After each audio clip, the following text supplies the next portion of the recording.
अच्छा जी। Let me continue. आपने जो है ना उसके एडमिनिस्ट्रेशन, ड्रग एडमिनिस्ट्रेशन के रूट्स आपने अच्छे से तैयार करने हैं, ठीक है। ओरल है, जो है उसके अलावा पारेंट सिस्टेमिक, टॉपिकल, इन्हेलेशनल, सिस्टेमिक में फिर एंट्रल और पैरेंटल है। एंट्रल में हमारे पास ओरल, सबलिंगुअल, मतलब इसका जो है ना आपने डेफिनिशन, रूट्स हैं कौन-कौन से और उनकी एडवांटेजेस क्या हैं, उनकी डिसएडवांटेजेस क्या हैं और उससे भी इम्पोर्टेंट कि कौन सी ड्रग जो है वो कौन से रूट से दी जाती है, जो स्पेसिफिक वन है ना। जैसे कि ये बहुत मशहूर होता है कि जो हमारे पास है ना हेपेरिन, ये सबक्यूटेनियस दी जाती है। कौन सी इंट्रामस्कुलर दी जाती हैं, इन्हेलेशनल कौन सी हैं, तो इस तरह की आपको पता होनी चाहिए, ठीक है। उसके बाद आपने जो है वो mechanism for permeation of drugs, इसके अंदर है ये passive transport, facilitated transport, active transport. तो ये आपने जो है ना लिपन कॉर्ड से तैयार करनी है। ठहरिए एक सेकंड में देखती हूँ। ओके, तो ये मैंने लिपन कॉर्ड खोल लिया, ठीक है। लिपन कॉर्ड जो है ना इससे आपने ये तो सबसे पहले आपको पता होना चाहिए कि इसमें होता क्या है। एब्जॉर्प्शन की डेफिनेशन, इन सब की ना डेफिनेशन आपको अच्छे से तैयार करनी है। एब्जॉर्प्शन, डिस्ट्रीब्यूशन, मेटाबॉलिज्म, एलिमिनेशन, इनकी डेफिनेशंस आपको अच्छे से आनी चाहिए, ठीक है। रूल्स ऑफ ड्रग एडमिनिस्ट्रेशन की मैंने आपको बात की थी। इन सब की जो है ना आपने इतनी डिटेल नहीं करनी। यहाँ पे जो टेबल दिया हुआ है ना, एक सेकंड मैं आपको दिखाती हूँ। ये this is best I guess. इसमें आपने थोड़ी बहुत जो एडिशन वगैरह करनी है वो आप इसी के ऊपर कर लें, लेकिन इसको ना आप यहीं से तैयार करें, ठीक है। और इसके अलावा इसमें इस एडिशन में तो नहीं लिखी हुई। जो न्यू एडिशन है ना उसके अंदर इसमें आगे एग्जांपल्स का एक कॉलम भी है। 3 के आगे एग्जांपल का कॉलम भी है, तो आप न्यू एडिशन की जो है ना वहाँ से देख के करें। एब्जॉर्प्शन ऑफ ड्रग्स के यहाँ पे ये मैकेनिज्म बताए हुए हैं। Passive diffusion, facilitated diffusion, active transport, endocytosis, it is important for concept, not that much for एसईक्यू।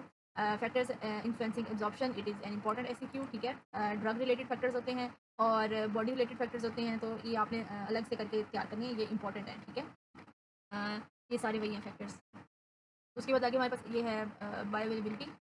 Bioavailability मैंने आपको बताया था, it is one of the most important SEQs of your whole general pharma.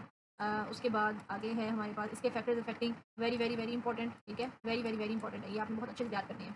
और इनका ये होता है ना, काफ़ी सारी चीज़ों के फैक्टर्स हैं, तो वो मिक्स हो जाते हैं कभी कभी, तो इनको आपने ध्यान से याद रखना है। हाफ लाइफ के कौन से हैं, बायोअवेलेबिलिटी के कौन से हैं, मेटाबॉलिज्म के कौन से हैं, एब्जॉर्प्शन के फैक्टर्स कौन से हैं। काफ़ी सारे उसमें कॉमन सेंस वाले भी होते हैं, लेकिन फिर भी आपने क्वेश्चन तो अटेम्प्ट करना है ना, तो मेक श्योर कि you prepare them well. Next we have bioequivalence. इसमें ना आपने एक सेकंड मैं आपको दिखाती हूँ।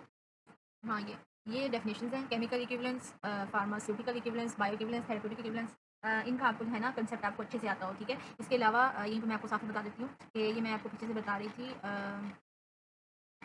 अच्छा, बायोअवेलेबिलिटी की आपने डेफिनेशन अच्छे से करनी है, ठीक है। बायोअवेलेबिलिटी में ही आपको जो है ना फर्स्ट पास मेटाबॉलिज्म का बताया होगा, इसको आपने अच्छे से तैयार करना है। कौन सी साइट्स हैं जहाँ पर फर्स्ट पास मेटाबॉलिज्म होता है, ये एरिया अंडर कर्व के से हम कैसे बायोअवेलेबिलिटी फाइंड करते हैं। It is very important factors affecting bioavailability, very very important. Body related factors हैं और ड्रग रिलेटेड फैक्टर्स हैं। First pass metabolism is also very important, ठीक है। ये सारे आपने फैक्टर्स के अच्छे से तैयार करने हैं। उसके अलावा ये है sites of first pass metabolism, it is also an important concept, not that much for SEQ point of view, but आपको पता होना चाहिए।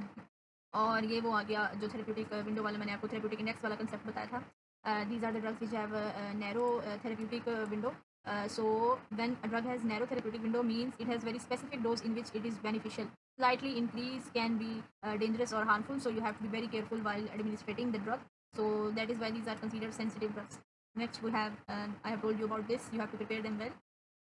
Coming back, you have to prepare about the drug distribution, it's factors are important. Sir ने viva, sir जो है वो viva में भी पूछते हैं और आपको इसका ना कंसेप्ट भी अच्छे से आना चाहिए, ठीक है।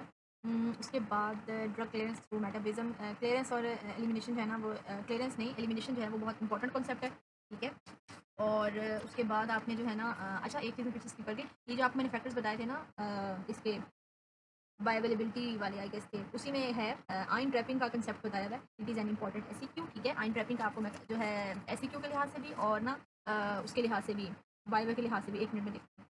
Here is it. Iron trapping, it is an important concept, an important definition and not so sure but can be an SEQ. इसमें आपने आयन ट्रैपिंग, इसकी कंसेप्ट आपको अच्छे से आना चाहिए और इसमें ये इंपॉर्टेंट पॉइंट्स हैं दोनों, ठीक है।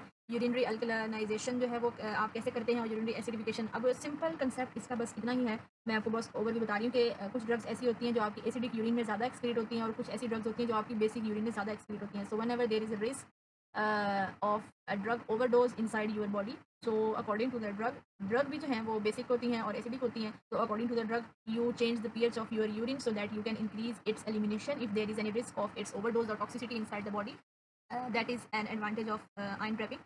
Uh, Moving back, these are important concepts you have to prepare.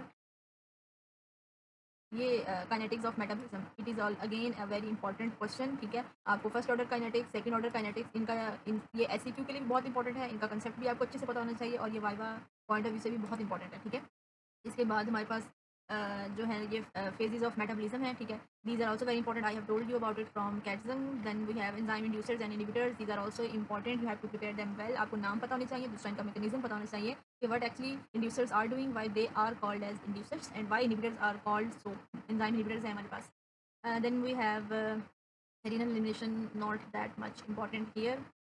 Clearance और एलिमिनेशन और एक्सक्रीशन का मैंने आपको कहा था, आपको डिफरेंस पता होना चाहिए। यहाँ से कुछ इतना खास इंपॉर्टेंट नहीं है करने वाला। ये अटेनमेंट ऑफ स्टेडी स्टेट, इसका आपको कंसेप्ट अच्छे से पता होना चाहिए, ठीक है। इसका कंसेप्ट आपको अच्छे से होना चाहिए कि स्टेडी स्टेट जो है वो किस तरह से मेंटेन करनी है, नॉट फ्रॉम एन SEQ और MCQ point of view, but you should know the concept. Okay, moving forward we have, इसमें से कुछ भी नहीं करने वाला। लोडिंग डोज, मेंटेनेंस डोज का मैंने आपको कहा था कि आपने जो है उसका करना है, कंसेप्ट क्या करना है, that it.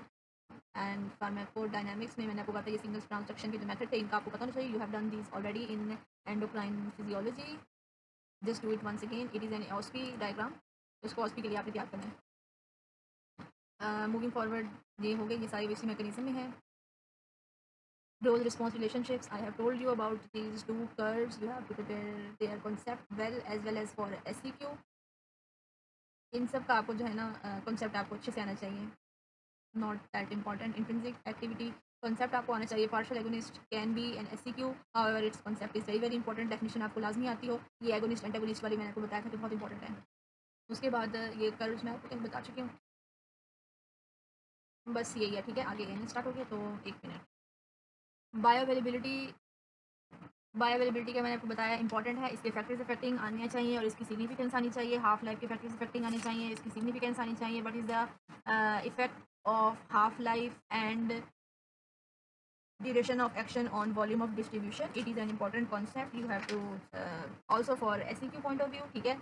Metabolism of biotransformation, इसमें किस किस तरह से होती है कि इनएक्टिव ड्रग एक्टिव में कन्वर्ट हो रही है, या एक्टिव ड्रग जो है वो टॉक्सिक मेटाबोलाइट में कन्वर्ट हो रही है, या एक्टिव जो है वो इनएक्टिव हो रही है। तो इनकी एग्जांपल्स आपने अच्छे से तैयार करनी है, ठीक है। फेज़ 1 और फेज़ 2 मैंने आपको बता दिए, इंपॉर्टेंट है, ठीक है। ये SEQ के लिहाज से इंपॉर्टेंट है।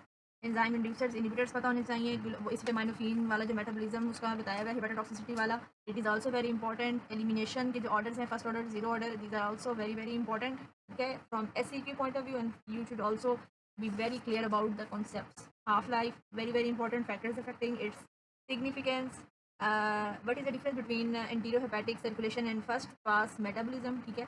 एंड ये हमारे पास जो है ना ये प्रॉफ का SEQ था कि factors affecting half life. Therapeutic window का आपको अच्छे से पता होना चाहिए, हाफ लाइफ की टाइप्स आपको अच्छे से पता होनी चाहिए। एलिमिनेशन हाफ लाइफ है और डिस्ट्रीब्यूशन हाफ लाइफ है।